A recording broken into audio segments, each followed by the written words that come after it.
5'1", super thick Latina girl. So I met this girl on Tinder, right? We hit it off pretty well. We were texting. It was going great. She was like cute, small, thick Latina girl, like perfect. Tons of hiking pictures, tons of gym pics, like perfect. So we're texting, right? It's going well. I'm making her laugh. She's making me laugh. And I try to meet up with her, you know? Sick. Let's meet up. Let's see how this goes. So I had plans to go with her a few days ago and watch the sunset with charcuterie, picking her up at about 7:15 just before the sunset. It was a townhouse and she wouldn't tell me the unit number. So I guess her parents didn't know she was going out on a date. And so I'm waiting outside and she comes around the corner and I see her for the first time in person. Now, when I say she looked different from the pictures, I don't mean she was 300 pounds overweight. I don't mean she had a different hair color. She wore glasses, one of the pictures she didn't. But oh fucking man, was she ugly.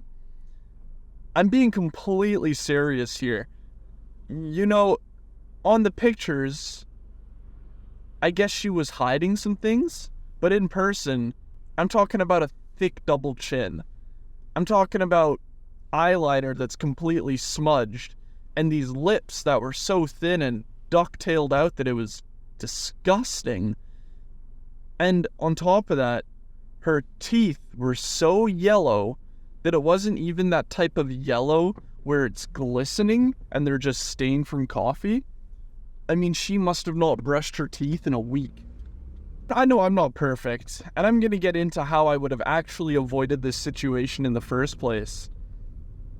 However, this is where the date took a turn that out of all of my Tinder dates and dates from people I've met in real life, I have never had anything end quite like this. So, as we get to the spot, I pull into the parking lot, and the road that I had to take to get there was so bumpy, and there were like tree roots going in the road. It was all fucked up. And so I thought, like, damn, I'm going to get a flat tire here, or my car is going to break down. And as soon as I thought in my head, my car is going to break down, keep in mind, this was a 25-minute drive away from her house. So this was already a huge investment. But as I said in my mind, my car might break down, I had a thought. Holy shit, what if I text my friend and tell him, dude, call me right now and tell me that you crashed your car so I can get out of this date. How do I get out of this date? Because first off, when we sat down to start eating our charcuterie, I bought some nice ass meat and some nice ass cheese, and I could not have even standed looking at her as she ate the food. That would have been revolting. I needed to save the Applewood smoked cheddar, and I needed to save the prosciutto. So, as we sit down, and she starts unwrapping the packaging, I'm like, oh shit, I gotta act quick. So, what I do is I tell her, look, I don't know if there's paid parking here. We're at like a national park. So I'm like, I gotta go back and find a sign, see if there's paid parking. She's like, no, I don't think there is, because I didn't see anyone else. Why don't we just ask someone else? I'm like, no. I gotta go. You wait here with the food. I'll be right back in 2 minutes. So I run off to the parking lot, and as soon as she is out of my vision, I take out my phone, and I text my friend. And I go, dude, Tinder date went south, definitely catfished. Call me in 6 minutes and tell me that you crashed your car. So he sends me a text back. He says, yeah, sure, 2 minutes. So I'm like, there's no way that he's just about to save me. So I look around and I almost know it's not paid parking, but I'm trying to find any sign that I can show her so she can buy it that I was actually looking for paid parking. So I do find a sign. Apparently it was paid parking, so I did save myself a parking ticket. I take a picture of the QR code, I go over back and I go, oh look, it was paid parking. I messed up. So now I showed her that, and I start going on my phone as she's still unraveling the meat. I'm like trying to distract her by asking her how to use the paid parking thing, anything to get her to stop touching the fucking food. Finally, I pay the parking after about a few minutes of trying to procrastinate it and prolong it so my friend can call me and we can sell this whole act. I put down my phone and I go, okay, finally, let's enjoy the sunset. 30 seconds later, my phone alarm goes off, max volume.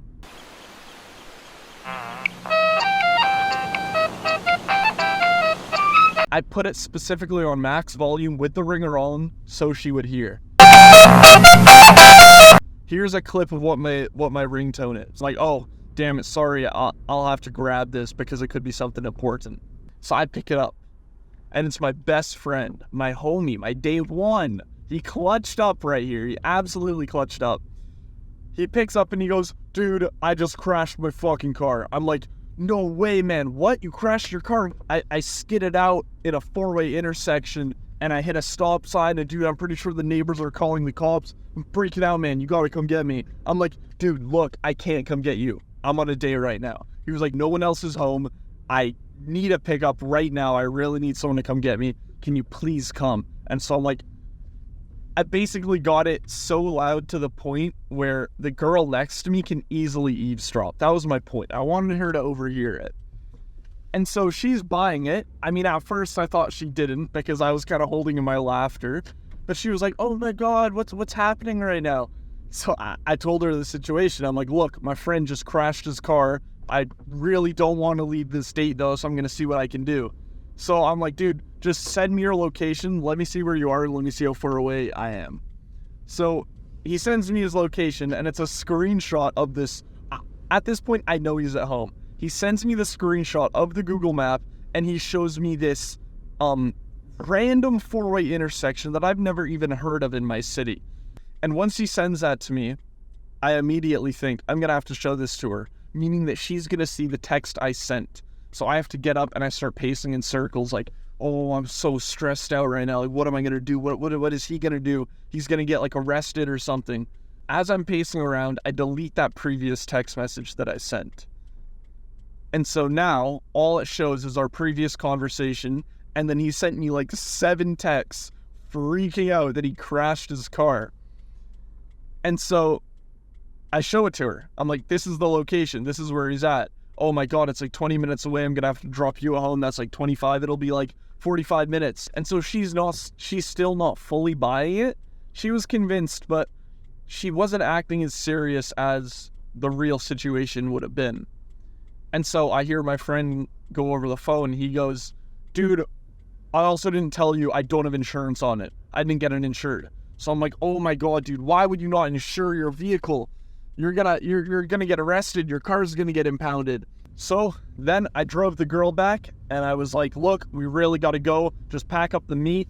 And so as I'm driving her home, I'm going like 120 kilometers an hour on the highway.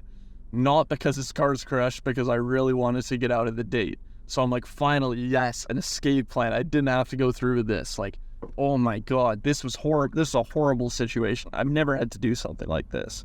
But if you're gonna make your pictures seem so different from what you actually are like, then you're gonna see this coming. So I dropped her off, I gave her a hug goodbye, and as soon as I turned around, I called my friend. I was like, fuck yeah, dude, let's fucking go. You fucking did it.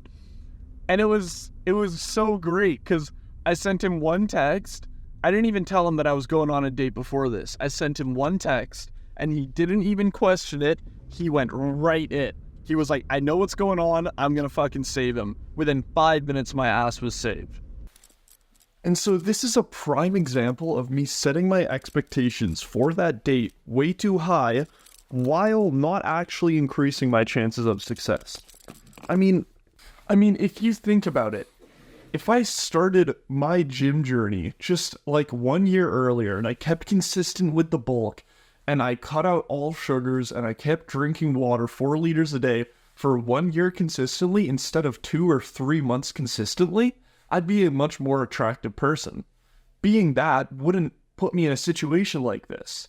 Changing my environment, changing my input can really have an impact on the actual result that I get. Instead of just hoping for a better end result and hoping that your expectations are better, Don't do that. Worry about the input. What can you do to make the result better? Because the result is uncontrollable. The only thing that is controllable are your input actions, and your input actions determine the result you get. And the same thing goes for business. If you go into a business call hoping and expecting a good result without actually putting in the work to win them over, to work on your objection handling, then it's not going to work. And I know you're going to sit there and you're going to think, well, yeah, I do focus on my objection handling, but I still can't close a client. Well, just think about it. Stop worrying about closing a client. Stop worrying about the expectations. Stop worrying about the end results. Worry about what you can do to give yourself a greater chance. That is the only thing that matters. Because if you just forget about the end result and you only focus on how you can increase your chance of success, then you'll feel like you're improving. Because your end result can always be better. If you sign a client for $1,000, someone else can sign them for $1,500. Someone else can sign them for $2,000.